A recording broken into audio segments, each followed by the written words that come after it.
राधे राधे, जय माता दी।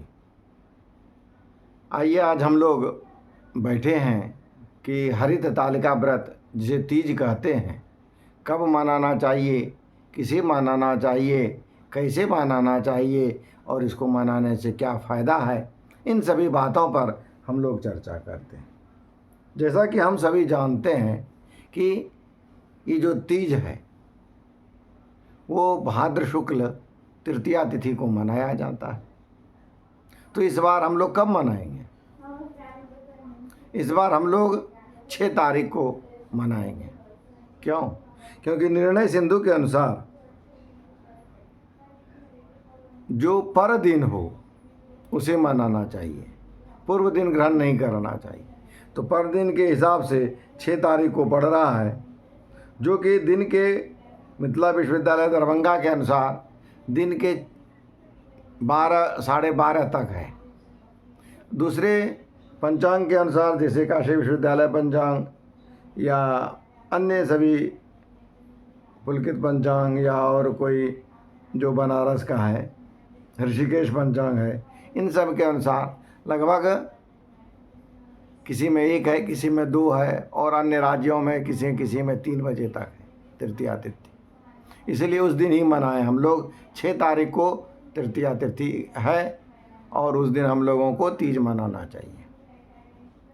विशेष बात कि उस दिन चौथ भी है और चंद्रमा चौथ का 6 तारीख को ही उदित हो रहा है, इसलिए चौरचंड भी हम लोग को उसी दिन मनाना चाहिए। इसलिए इस दिन तीज और चौरचंड दोनों एक ही दिन है। तीज और चौरचंड दोनों एक ही दिन कहा गया है। तो ये जो हम लोग तिथि मना रहे हैं, पर्व किसके लिए होता है? ये सुहागिन स्त्रियों को मनाना चाहिए। किसे मनाना चाहिए? सुहागिन स्त्रियों को मनाना चाहिए। किसके लिए मनाना चाहिए?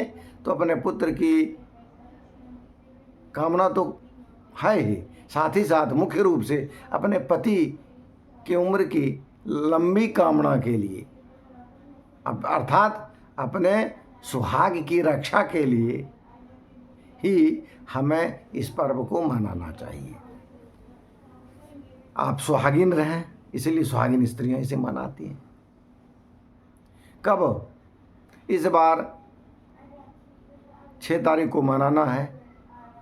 साथ ही साथ 12 बजे तक स्त्रियां अपना डलिया भरती हैं, तो 12 बजे तक सभी पंचांग के अनुसार आप 12 बजे तक डलिया भर लें। इसके बाद शिव और पार्वती का विधिवत पूजन करें 12 बजे पहले ही। पंचोपचार पूजन करके जल फूल चंदन धूप नैवेद्य आदि दे करके आप विद्वान पंडित को बुलाएं, या नहीं तो स्वयं ही यदि व्रत की कथा हो तो उसे आप श्रवण करें।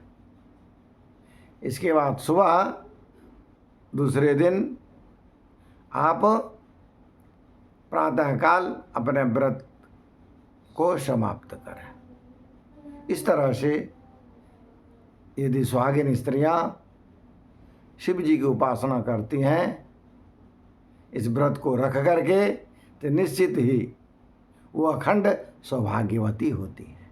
साथ ही साथ पुत्र पौत्र आदि का जीवन भी सुरक्षित हो जाता है। तो आज इतना ही।